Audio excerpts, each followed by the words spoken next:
Biblicassette, le commentaire de la Bible, une production de Magnétora. Parashat Noach.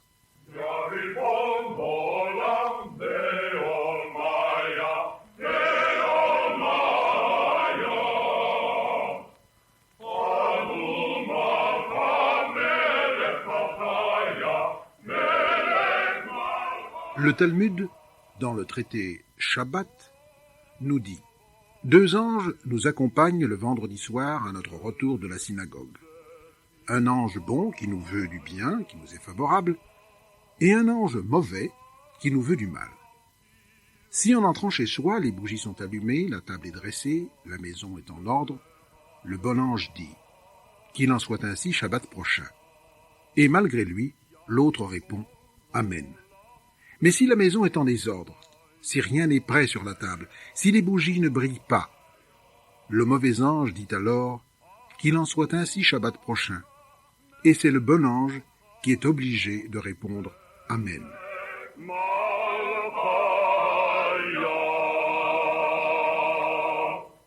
Le bon ange du foyer juif est la mère, celle que la tradition populaire appelle la Yiddish Mameh, la mère juive, en lui donnant le sens un peu péjoratif de mère poule. Mais la véritable Yiddish Mameh, la mère juive qui couve ses enfants, est aussi la reine de son intérieur, et c'est grâce à elle que le Shabbat emplira de lumière et de beauté toute la maison.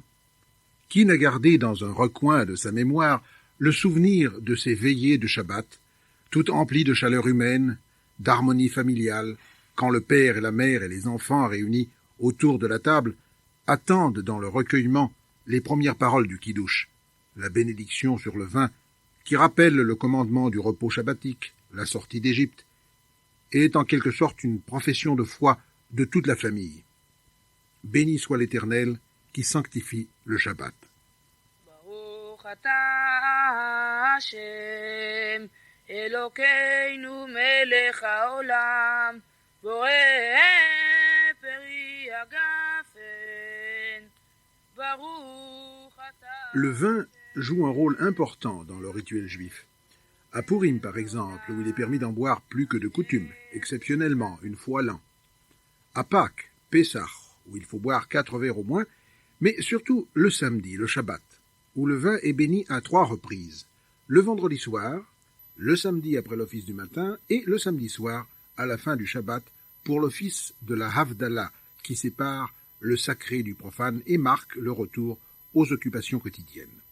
Le vin, le fruit de la vigne, comme dit le texte, est mentionné dans la lecture sabbatique que nous allons commenter ici. Eile toledot Noach, Noach, ish tzadik.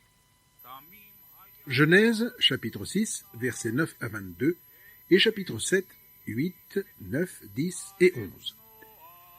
Professeur Gross, ceci, nous dit le texte, est l'histoire de Noé, un homme juste, irréprochable, parmi ses contemporains. La Sidra Bereshit s'était achevée sur le constat d'une dégradation permanente des rapports humains. Nous avons vu que Caïn a frappé Hevel, et ainsi l'humanité va de dégradation en dégradation. En conséquence, le projet de Dieu s'enlise, il a dévié de sa voie, et Dieu décide de supprimer toute trace de vie sur la terre. Seul Noé, sa femme et ses enfants trouvent grâce devant lui, indication d'ailleurs du mot Noach, qui peut se lire à l'inverse Chein, trouver grâce, ce sont les seuls survivants du déluge. Deuxième thème de notre sidra, à la sortie du déluge, et alors que toute trace de vie a disparu de la terre, Dieu fait une alliance avec Noé, représentant de l'humanité, que les saisons ne disparaîtront plus et que l'histoire humaine continuera sa voie normale malgré toutes les déviations possibles. Noé offre un sacrifice, Noé remercie Dieu et puis commence sa vie, non comme on pourrait l'attendre par une œuvre constructrice, elle aurait pu l'être, mais il s'enivre, il soigne sa vigne et c'est alors que Noé commence à parler, mais d'une façon inconsidérée, et ce sont ses enfants qui sont obligés de couvrir sa nudité dans sa tente. Et enfin, la sidra s'achève sur le récit de la tour de Babel, sur lequel nous allons porter notre entretien. Professeur Gross, quel est le sens de cette dispersion que symbolise la tour de Babel? Constatons que notre sidra constitue un ensemble.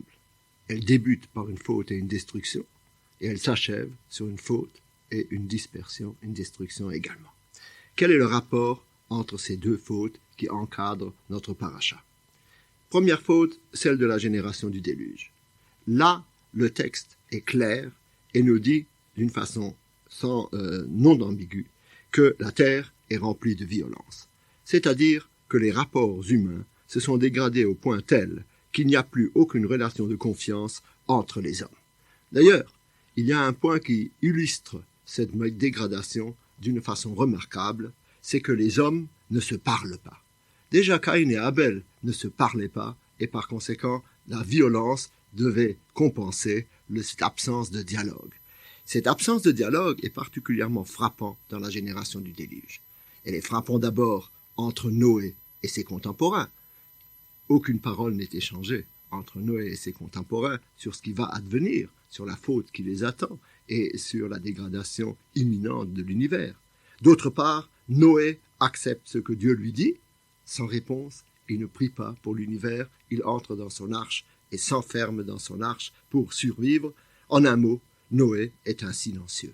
Et l'ensemble de ce début de notre paracha manifeste une étrange absence de dialogue qui fait que le monde est soumis à un monde de violence. Pas de responsabilité. Noé ne se sent pas responsable de ses contemporains. Il ne se sent même pas responsable vis-à-vis de Dieu. Il a trouvé grâce. Il assurera la pérennité. Mais l'absence de fraternité, l'absence de dialogue constructif qui marque ce début de la sidra est absolument frappante. Même dans l'alliance après le déluge, lorsque Dieu conclut une alliance avec Noé, Noé reste silencieux et il n'y a aucune réaction de sa part. Par conséquent, départ de notre sidra, la génération du déluge, une absence totale de relations fraternelles entre les hommes, conduit le monde à une dégradation lente et sûre et ne peut par conséquent pas mener à l'accomplissement de l'humanité tel que Dieu l'avait projeté pour lui. À l'autre bout de la sidra. À l'autre bout de la sidra, après le déluge, voici la génération de la dispersion, la génération de la tour de Babel. Il faut dire que cette génération garde le souvenir de la destruction du déluge. Et par conséquent, il semble qu'elle veuille se protéger des calamités naturelles ou des bouleversements sociaux qui peuvent amener de nouveau la dispersion ou même la destruction de l'humanité. Ils veulent par conséquent faire un effort collectif pour se protéger contre les calamités naturelles, pour éviter que les bouleversements sociaux puissent altérer leur rapport réciproque. Il est vrai que le texte de la Torah ne dit pas d'une façon claire quelle est la faute de cette génération. Mais entre les lignes, nous pouvons voir qu'ils cherchent leur assurance, leur fondement dans les choses et non dans l'affirmation de leur être profond. Ils veulent construire une tour, dit le texte de la Torah, qui monte jusqu'au ciel, et par conséquent, nos sages et nos maîtres y ont vu une atteinte à la transcendance, un projet immanent d'existence. Faisons-nous un nom qui correspond d'une façon étrange, en écho à cet appel de proclamer le nom de Dieu. Ils veulent proclamer en quelque sorte leur propre nom. En un mot, un projet immanent de construction sociale. Eh bien, qu'est-ce qui manifeste cette faute? Quelle est l'intervention de Dieu dans ce projet des hommes? Je crois que le monde sur lequel s'inaugure cette description de la tour de Babel est un univers clos. Il est voué à l'inertie. Il continue, après le déluge, à vivre sa vie. Et là encore, nous ne voyons aucune parole libératrice qui viendrait libérer l'univers de cet univers des choses. Et voici qu'un projet naît. Édifier une tour dont le sommet soit au ciel. Et là, pour la première fois peut-être dans notre sidra d'une façon manifeste, les hommes se parlent. Ils se parlent les uns les autres, ils échangent des avis, mais au fond, ils se parlent, mais ils ne disent rien. Ou plus exactement, ils disent tous la même chose. C'est ainsi que le texte commence, et tout l'univers fut une seule langue et des choses uniques. En quoi consiste donc leur parole? Ils n'ont qu'un message à affirmer, et quel est ce message? Ils organisent le monde. tout est rivé sur l'utilité. Le Midrash ne manque pas de relever sur la phrase « briquons des briques, allons tous briquer des briques, flambons des flambées ». Le Midrash dit que l'univers technique créé par cette volonté de construction de la tour de Babel était un univers essentiellement inhumain. Lorsqu'une brique tombait, dit le Midrash, c'était le deuil. On avait perdu un moment de production, un élément essentiel de la construction.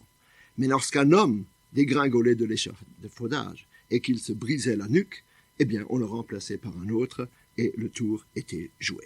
C'est-à-dire, le Midrash nous met l'accent sur le point essentiel de cette unité humaine reconstituée et qui veut se constituer dans le sens de la production, dans le sens de l'utilité. Et alors, l'élimination de l'humain suit cette nécessité de se plonger dans l'univers des choses. Au fond, le monde de la tour de Babel, c'est le monde de la technique. C'est un monde qui veut parvenir au ciel, qui veut porter son efficacité jusqu'aux confins de l'univers, sans voir qu'il est impossible à l'univers de vivre sans une ouverture sur le ciel, c'est-à-dire sans une parole d'espoir qui le sort de cette intériorité et qui l'ouvre sur une voie de la transcendance. Ils disent, nous craignons les calamités, nous voulons nous mettre à l'abri de tous les dangers, et c'est en fondant dans la pierre leur puissance qu'ils veulent ainsi assurer leur pérennité.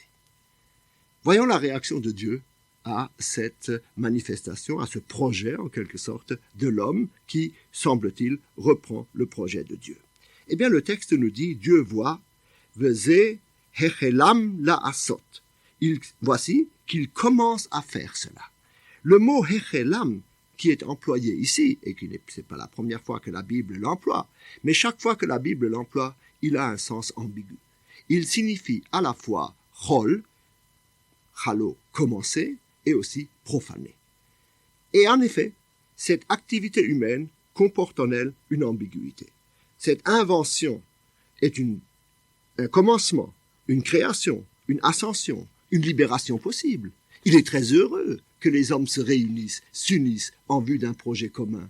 Il est très heureux qu'ils veuillent remplacer le monde de la nature par un monde de la technique. Il est très heureux qu'ils veuillent améliorer leurs conditions.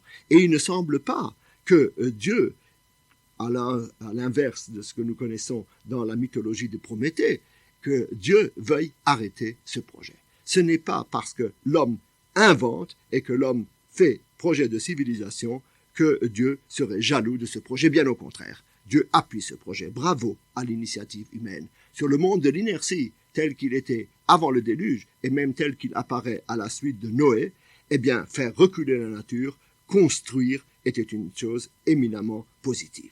Mais il faut sauver la spiritualité de la parole.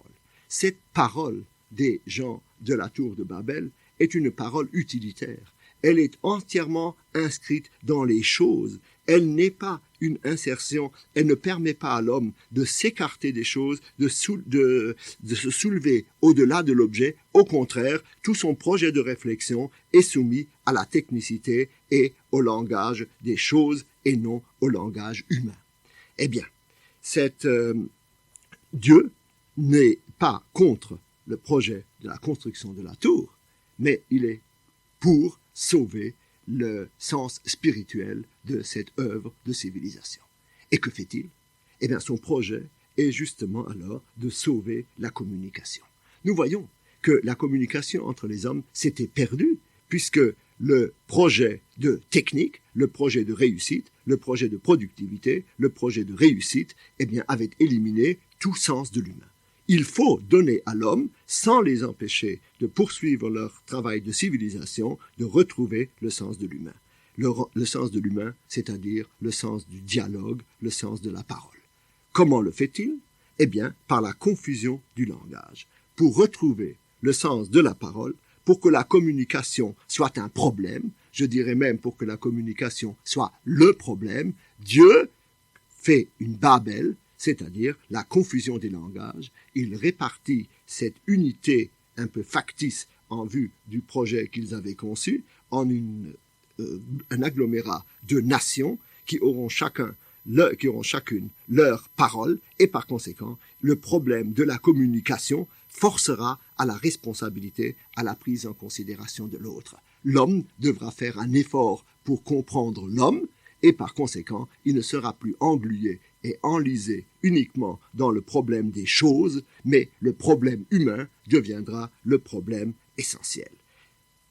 Passons maintenant à la lecture prophétique tirée, elle, du chapitre 54 d'Isaïe, chapitre 54 et chapitre 55, versets 1 à 5.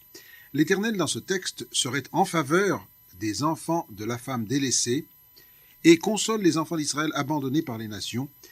Et quelle constatation, donc, quelle connotation, plutôt, dirais-je, avec la section du Pentateuque que vous venez de commenter, professeur Gross? Je crois que la Haftara nous parle du salut de Sion. Elle débute par l'élargissement des frontières, l'expansion, et Dieu dit « Je vous ai abandonné pendant un court instant, un instant très bref, mais la délivrance sera durable. » Par conséquent, la Sidra se relie à la Haftara par le fait que l'on compare l'exil d'Israël au déluge. L'exil d'Israël est une catastrophe, comme le déluge fut une catastrophe, mais cette catastrophe ne sera pas éternelle, au contraire, la délivrance sera éternelle. Les mots clés sont « Ce sera pour moi comme au jour de Noach, lorsque j'ai juré que les eaux de Noach n'inonderaient plus la terre, de même je jure de ne plus me mettre en colère contre toi et de ne plus te menacer. » La Haftara parle donc de la reconstruction du Sion, d'une promesse de la paix, et si le déluge fut une destruction, une élimination d'une humanité déshumanisée, eh bien c'est pour faire place à une nouvelle humanité. De même, l'exil n'a pas un sens négatif, il a un sens positif, c'est pour renforcer le sens de la mission auprès du peuple juif, et effectivement, c'est la notion d'alliance qui relie les deux paragraphes, celle de la paracha et celle de la Haftara, puisque la Haftara conclut sur les termes « Je conclurai avec vous une alliance perpétuelle, la bienveillance fidèle promise à David. » L'alliance que Dieu a conclue avec Noé au nom de l'humanité trouve son répondant dans l'alliance que Dieu a conclue avec Israël. Et de même que l'alliance que Dieu a faite avec l'humanité, afin que l'humanité parvienne à sa destination, parviendra à sa fin naturelle, de même, l'alliance que Dieu fait avec le peuple d'Israël est une alliance éternelle, et malgré les rebondissements, les échecs qui peuvent se produire, et dont l'exil est un témoignage, la libération future sera définitive.